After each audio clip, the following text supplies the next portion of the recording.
Um, I think I'm very lucky because every day I wake up and I feel that I'm not going to work, but it's been my life. I've been doing this for 15 years, and every day is kind of sort of like I just live, and that's the wonderful part about being a part of something so amazing that you can see visibly changes. When I saw a need 15 years ago on the streets of Saigon, where kids were eating noodles and were sitting on the pavement and they were telling us their stories, and in front of me was a mother physically abusing one of her daughter, and when I spoke to her, I feel that I made an impact. So somewhere within that time, somehow I thought I could make a difference. So I saw a need and I acted on it. I would never in my wildest dream expect I would have an organization like Koto. It's just something that came to be. And what I stumble on is a formula that seems to work. I don't think I'm a genius, because what I did was I basically put a formula, an idea that if these kids were my own kids, I would do exactly the same thing. I would give them a sense of belonging and ownership. I would give them the necessary social skills they need to have a sustainable future. And I'll give them a lot of love and make sure that they have a family behind them. So I created that here at Koto, and it seems to work. And it's amazing when you start to give love, and the old-fashioned love. It's amazing what miracles can happen. And every day, through the 500 stories that have walked through these doors, that miracles happen. And the wonderful thing about this philosophy of no one teach one is that 500 kids now are helping at least 3 in their families and in their community. So Koto, in fact, is not just helping that 500 kids, but it's helping 1,500 people. I remember a story where in Saigon, where this one particular kid was a hill tribe. And in Vietnam, we have 54 ethnic minorities, and he grew up on a family that pretty much an outcast in society. So at the age of when he was old enough, he found out that he's actually not a hill tribe person. He's actually a Vietnamese, so to speak. And the mother that he was adopted, the mother that actually gave birth to his biological mother, is that mental woman, mentally disabled woman that's been picking scrap off the floor in the market in the remote area, in the mountains area, every day that he sees, but never noticed. When he came to Koto, for the first 3 months, he couldn't sleep on a bed because he didn't actually know how to. And then one particular morning, in that 4 typical bunk in one room that we have in the Koto house that we provide, it was his birthday. And his classmate thought that it would surprise him and made him a cupcake and left it on his bed. And he woke up and looked around to make sure that no one sees, and he started to cry. And of course, everyone who was pretending to be asleep actually knew that he was crying. And that whole day, he took that cupcake in his hand. He wouldn't put it in his bag. He wouldn't do anything with it. And he wouldn't eat it. And so past lunchtime, and then nearly at the end of school day, one of the teachers asked him why he wouldn't eat his cupcake. He said that he just wanted to, I guess, cherish that one particular moment because he never had a birthday before. So, and he's 19 years old. So it's that moment. He graduated now, and he's more confident. And I think and if Koto can give him that kind of moment,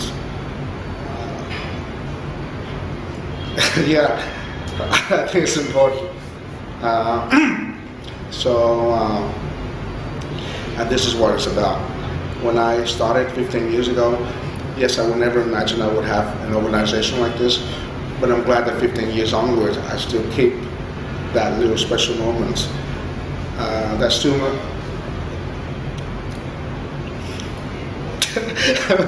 make it special. Okay, stop.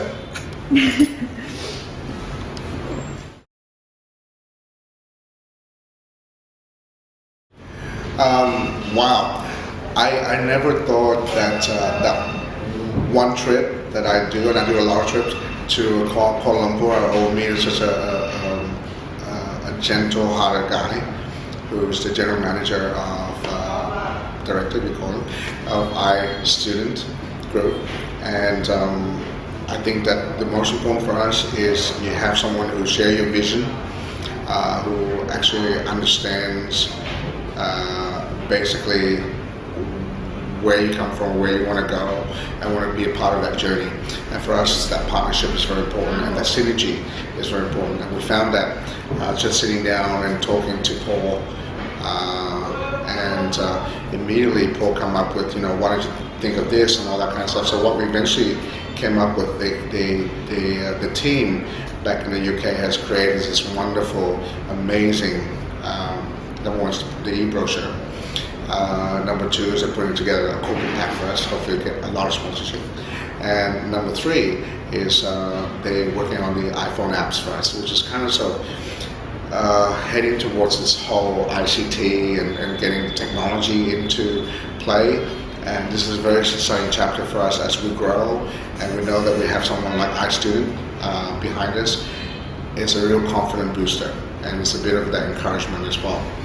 Now, added to that is the thing that impressed me is not because of what they can do for Koto, but I think Paul's vision is to say, hey Jimmy, beside this, I want to actually be able to do something else. So he started this wonderful organization called Rhinocrocadillipig, and I'm so proud to be a part of it. He asked me to be a part of it, and I see the vision is a lot of my Koto kids will have a very clear pathway from low self-esteem, unemployed, Koto training program, workforce, and then further studies, and then into managers, future employers, and even own their own business as well.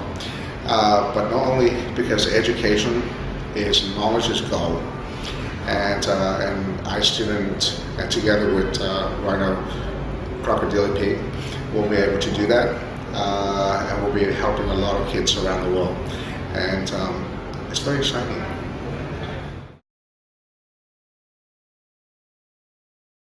Chinese dinner. So, on a trip last November 2011, I was travelling down to Kuala Lumpur, one of my many business trips, and in amongst many of the people and sessions that I was involved with over a couple of days, I was fortunate enough to meet Jimmy. I was introduced by Perry, who said I may be interested in what he does. In what I thought would be a short meeting that may possibly lead on to further meetings, Jimmy, luckily, can speak as much as I can, so we had quite a long breakfast conversation, and he filled me in on what Koto does and his story from when he first came back to Vietnam many years ago, which inspired me when we first sat down. From that side, we went away, we discussed it again the next day, we had breakfast, and discussed some possible collaboration, and decided it'd be good for our student group to support Koto with some marketing materials and an e-brochure and an app and so on, and then moving on from there, Rhinocrocadillipig, which is a charity that we wanted to launch, as rather than reinvent the wheel to begin with, has decided to use Koto as its first beneficiary, of which we're getting more excited about now. So it's just moving on from marketing materials to how we can get involved, and now we've been here at the restaurant and training facility. We're fortunate enough to be a small part of a really great vision that was yours in the early days. But you know what, I think it's really more important as well, is you have this very young group of upcoming executive potential young managers in the future all being a part of this whole social movement, and being a part of that and learning and instill that kind of values in them. I think that you're building a wonderful culture in the organization as well. So I think that working with some of your staff as well, I see that they're actually really into it. They're very passionate, and it's something that they can give back. But at the same time, there's a lot they can take with them as well.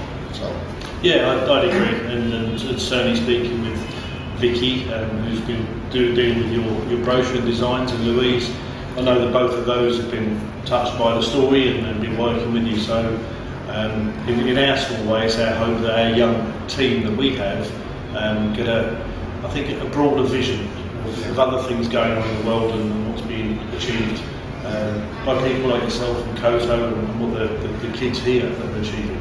Yeah, I think through you guys is we're expanding our network into because ICT and technology and all that kind of stuff. We're so living in Southeast Asia, we're so behind, and to be able to have that kind of expertise will give us access to more people, which more helps and which gets towards sustainability. So thank you. No, it's my pleasure. It's been it's a really good start to the story, and I think this is just the first chapter of us working together. Yeah.